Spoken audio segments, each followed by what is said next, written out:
how about some unique hardware saturation?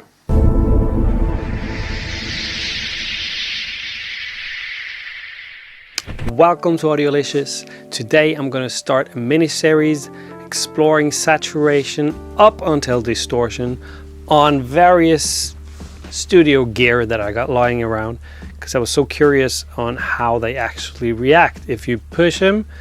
Well, it would just from passing the signal through at nominal level up until total distortion. I thought that would be a fun experiment, so I recorded a lot of different gear. I made a drum loop, playing the drums and recording them pretty straight. And today's episode is going to be the Mojo and tape machines. I've got two reel-to-reel machines, and one is the Tandberg 1200X and an Akai 1710W. And I also have Technica RMX-64, which is a beast of a 4-track recorder. Technica made the RMX-64, which is a 6-channel console with a 4-track recording to cassette, basically. But it's held up well. They were trying to take the throne from Tascam, so it's a good machine. Okay, as a side note, I just want to say that these units are really old, and I did clean the play heads, recording heads, and demagnetized them as well in the best fashion you possibly can, and I tried to calibrate them, but there is some bleeds, but you're going to have to just ignore that and try to listen to the transients and that kind of stuff, which is more fun. So let's get into it. This is the session. I set up an oscillator in the bottom so we can see the wave shapes. Let's listen to the loop. This is the digital recording, totally clean.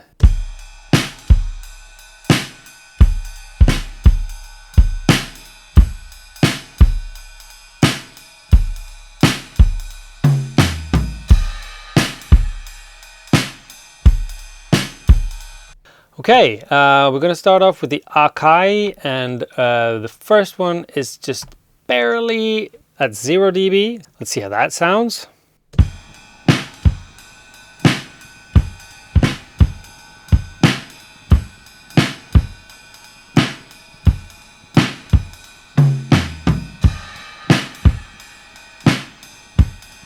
Yep, it's a lot of noise. It's just insane how much noise there is in that. And remember, I did clean the playhead, recording head, and demagnetize it. It's just, the noise is insane, but it's not recorded very hot. So let's go for a 3 dB over.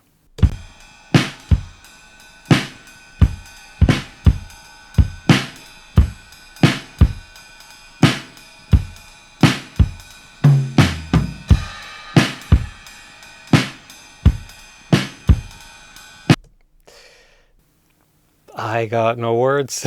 It's ripping out the bottom end, and but it's providing a little bit of that mid sweetness, definitely, and punching up the drums a little bit, definitely, but still not very hot recorded. So let's try 6 dB over.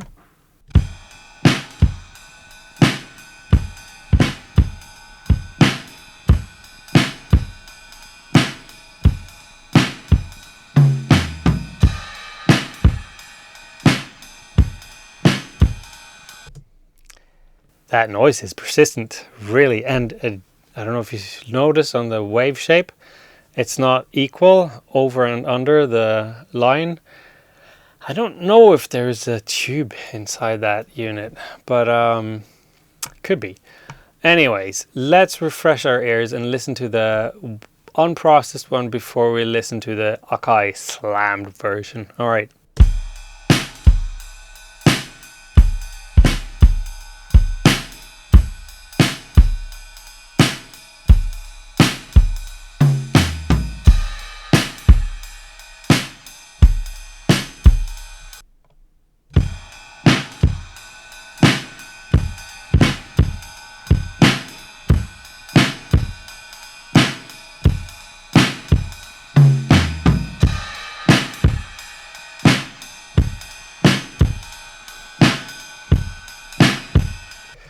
That is nice.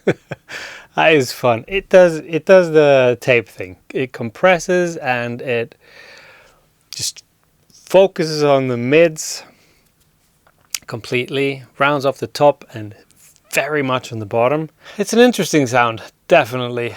And it does make space in a mix, let me tell you, because it's just like paper drums left. All right, let's check out Tandberg barely 0 dB.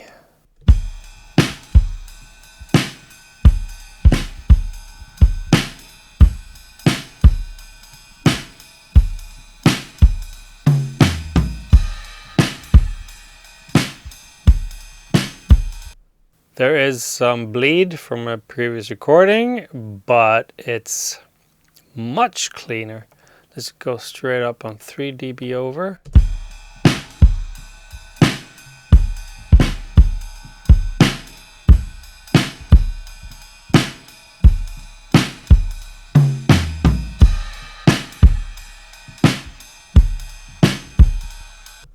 Totally different smack on the snare. Is just completely changed.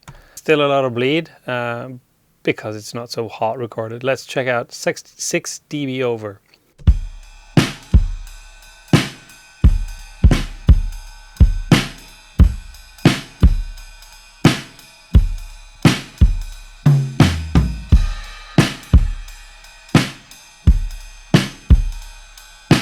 Oh, this unit is much more hi-fi than the Akai. It's not changing the overall spectrum. The frequencies is pretty similar, I would say. But it does it sweetens it up, definitely. Oh, I got 2 more here. I got touching top and then slamming. I think we have to check them both out, all right?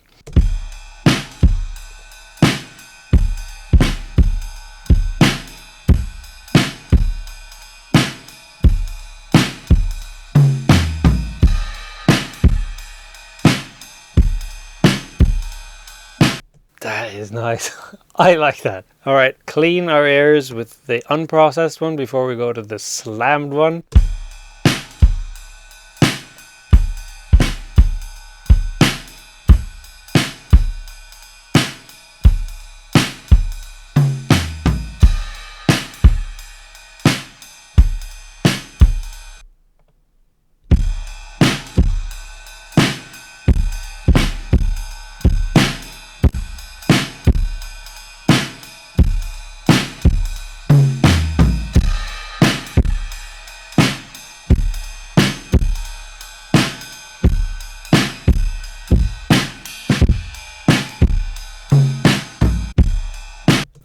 Ooh, that's nice.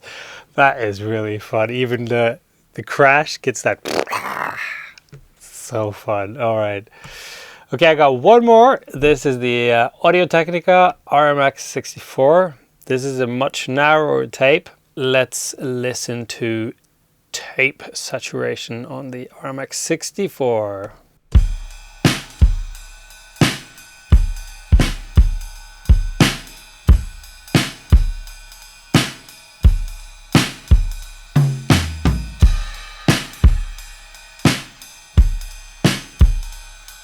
Yep, it's a bit thinner, but it's still got that punch. It's not sweetening the mids as much. Let's go to one more hotter level of saturation on that one.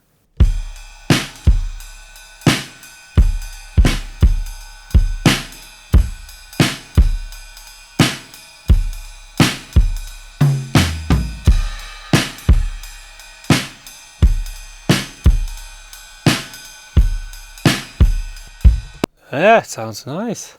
One more level of fatness on it.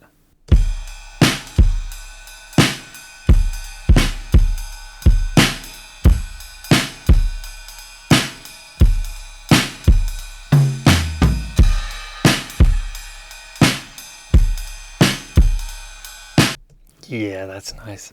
Now you can hear it's distorting a little bit on the kick. Let's clean our palette with unprocessed before we go to the tape distorted one.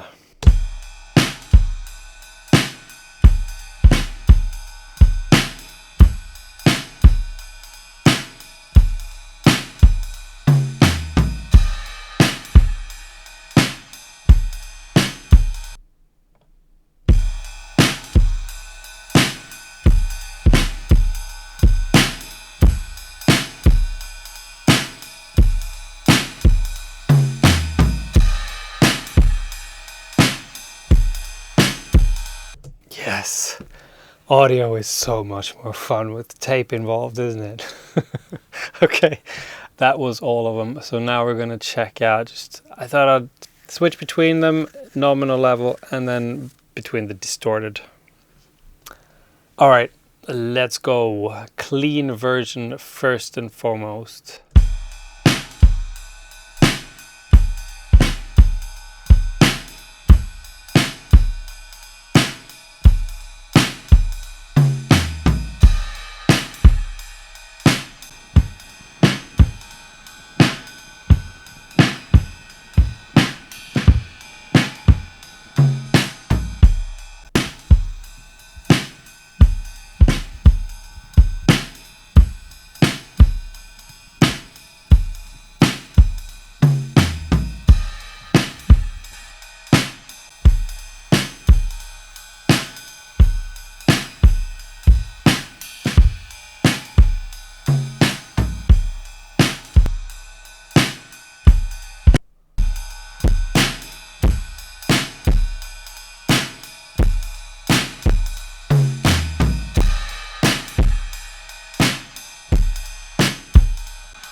Wow, that's so cool. When the distortion, it sounds as if the distortion on the Tandberg, it just kills it. Literally kills it. Kills the sound. It's just silent for a microsecond there. Wow, that's amazing. All right, that's it for today. So stay in touch.